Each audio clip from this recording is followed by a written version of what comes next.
If you watched The Office, the US version, you remember Michael Scott referring to headquarters as corporate. Corporate asked us to execute some bogus task. Corporate this, corporate that, with a lot of sarcasm. Corporate also sent over this bossy woman in a suit that was quite a weirdo.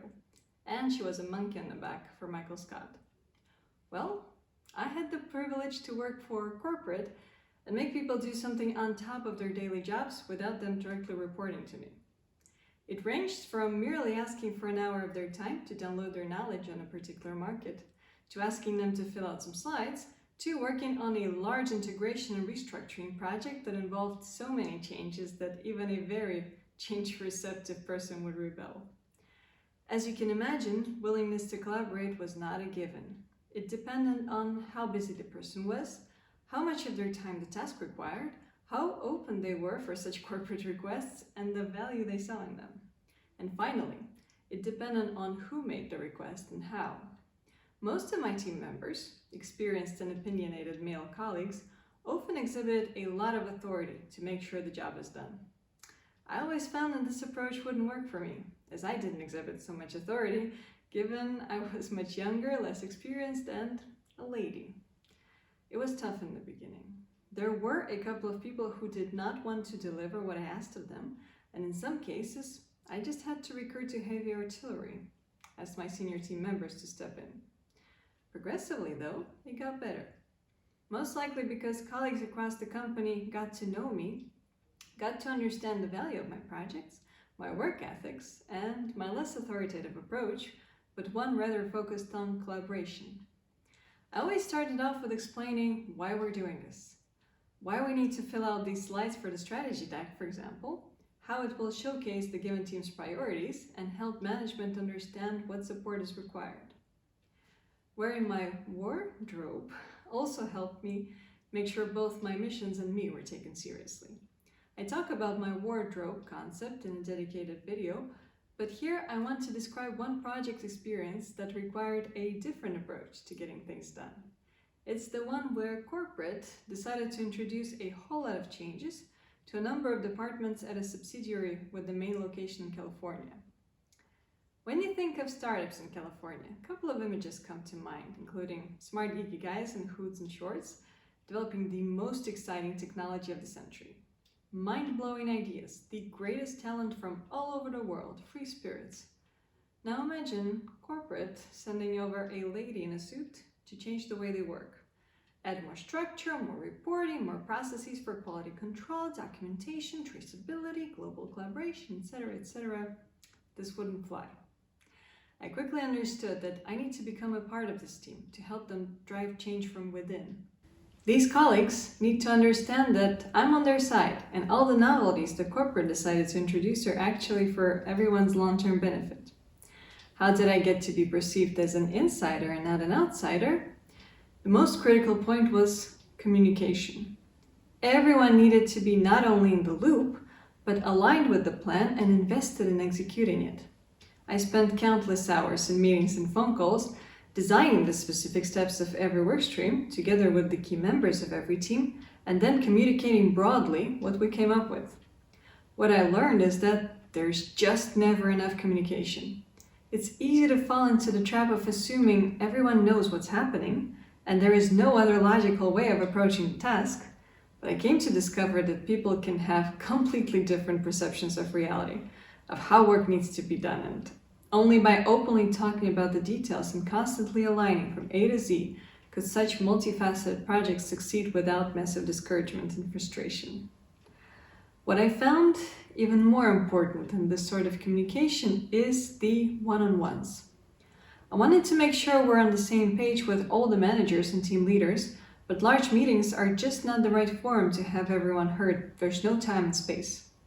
I discovered that the best way to get a better understanding of my colleagues' perspective was to have a one-on-one call, or ideally a physical meeting, and to talk it through. It gives my counterpart the ability to express all their opinions and concerns, sometimes even without any inhibition, which in return allows me to record all the possible pitfalls and prevent any damage up front. It also builds, in most cases at least, a closer working relationship. My colleagues would know they can reach out to me and I would listen. I would provide feedback, and I'm open to altering the plan if there are good arguments for that. Given that I've been working with multiple locations and one-on-ones consume a whole lot of time, plus I'd have the multiple all-hands meetings, I often started my day at 8 or 7 a.m. with APAC calls, China, Japan, Australia, then moved through the European time zone and finished off with the West Coast from 4 to 8ish p.m. It was a very intense couple of years, especially in the beginning, but it was a must.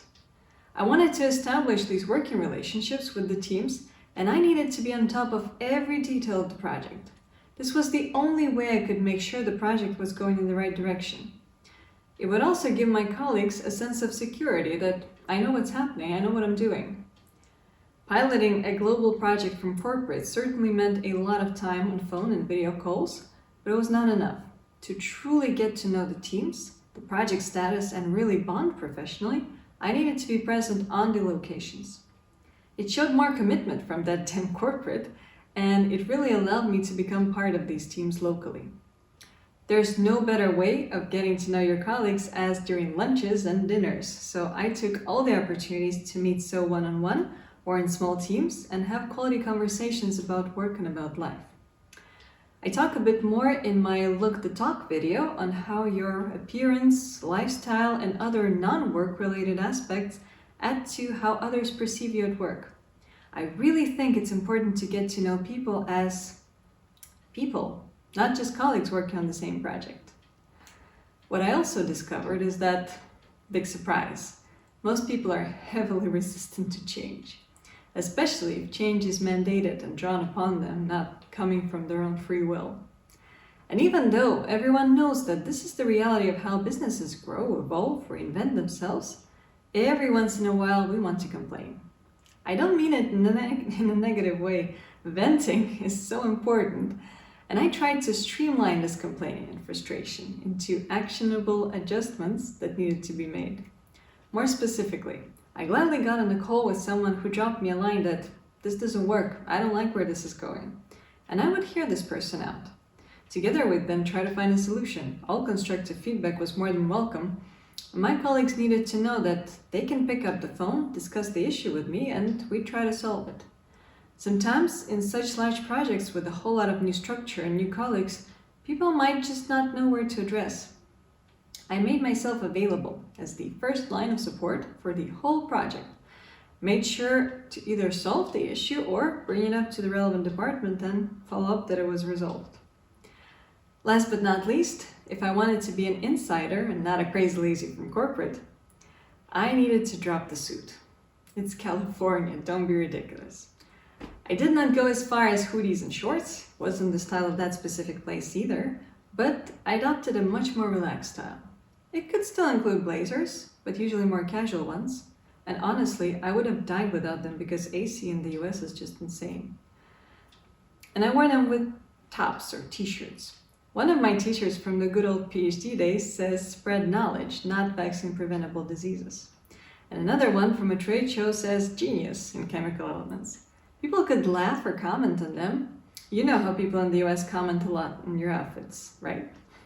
It's a great conversation starter and makes me look quite down to earth, so I would rock these kind of t-shirts to work, but still under a blazer. I also worked with colors, wearing blue or red to make my outfit less strict. If I was looking at a rather important meeting, I would put on a shirt, usually not a white one, but with stripes to tune it down, and a small neck scarf, but this would be more of an exception than a rule. And on the day we had a team event out in Sonoma, I just wore a t-shirt and a red baseball hat. I did not realize that a red baseball hat would cause some political puns and comments, so I had to take it off very fast. It was most definitely my faux pas. With all these tips and tricks, did everything work out flawlessly? Well, of course not. Things slipped. As much as I tried to be on top of every single detail and make sure everyone's voice is heard, I'm only human and it's simply not possible. Inevitably, someone got frustrated or left the company or stayed but was not satisfied with how things turned out. But I should say that the majority of people opened up to communication. They provided feedback and got invested in the project. They remained on board, and I actually built a very strong working relationship with them. We're always happy to meet when we travel to our respective locations, and I can always pick up the phone and just ask for feedback, opinions, filling out a couple of slides for corporate. And so can they. It was sort of a natural selection of those who, despite the built-in resistance, embraced the change, and I'm thrilled to keep working with these individuals. So far, this was one of the biggest roller coaster experiences in my career. It taught me so much about how to behave, how to integrate into new teams and collaborate. I hope you can also pick up some useful tips from this video that you will use to push through challenging but exciting times. Cheers!